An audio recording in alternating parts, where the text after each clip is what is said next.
So, We Bare Bears. Based on the webcomic The Three Bare Bears, it tells about three bears living in California. I remember when the show first came out summer of last year, it was like the second coming to many people. No joke! Whether it be on Skype with my circle of friends, or on sites like SB Mania, it seemed like everyone was sporting characters from the show and talking about how great it was. I, on the other hand, didn't see it when it first came out. Not because I chose to, but more so because of real-life responsibilities getting in the way of me watching this show. But I did eventually see it. So did We Bare Bears turn out to be a great show that everyone else had made it out to be? Or was it an overhyped pile of crap? Well, to answer that, like always, we'll start with the characters. Now, for the bears especially, this is the big part of why so many have praised this show. First one that's usually brought up when talking about all three bears is Grizz, who's obviously a grizzly bear.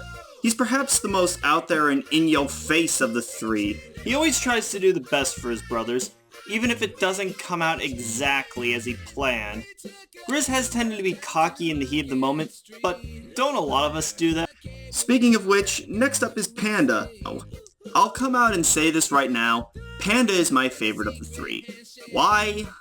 Well, I personally relate to him the most. Even though I've been getting better at it lately, I'm still kinda socially awkward in real life, and I always seem to be on some sort of electronic device like my phone or an iPad. Last, but certainly not least of the three, is fan favorite Ice Bear.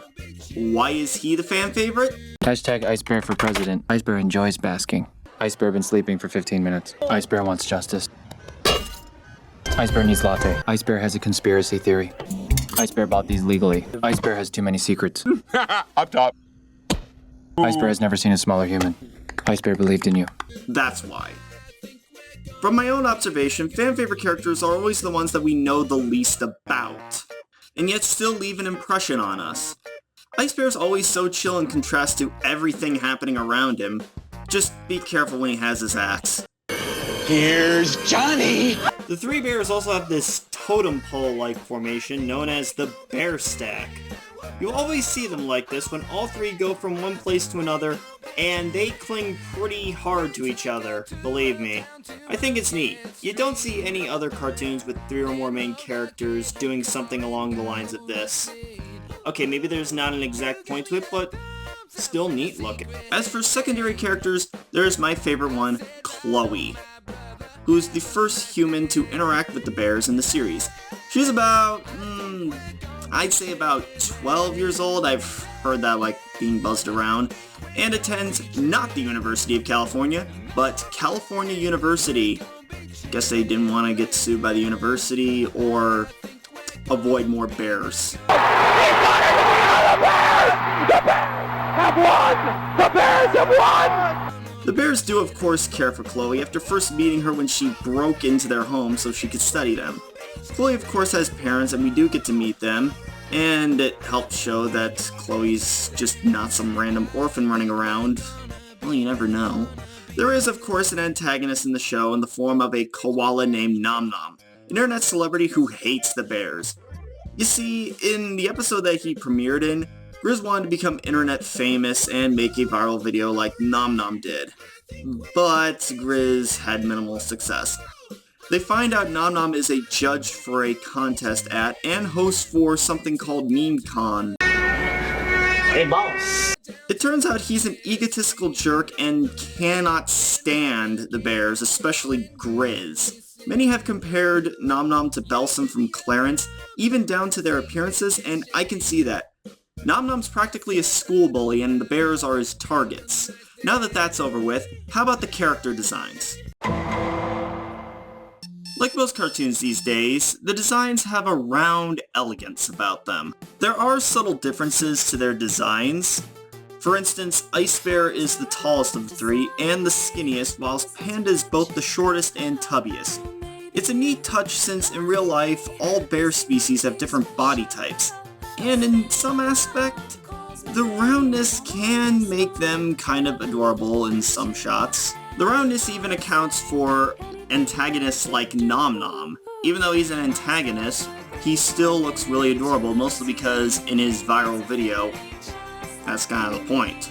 The human characters maybe look a little too much like the humans in Steven Universe, but it's minor and I can overlook it. Anyways, how about the story? Now, there's no overarching story arc to speak of in this series aside from reoccurring characters at the most, which is fine. I never expected the show to do that. In fact, I'd be more surprised if there was an overarching story arc. Also, for future reference, no, a show does not need an overarching story arc to be good or win me over.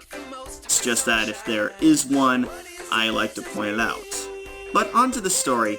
It tells of the three bears trying to integrate into human society over in California. The bears perform human activities, whether it be chores, sports, attending cons, or selfies, for instance.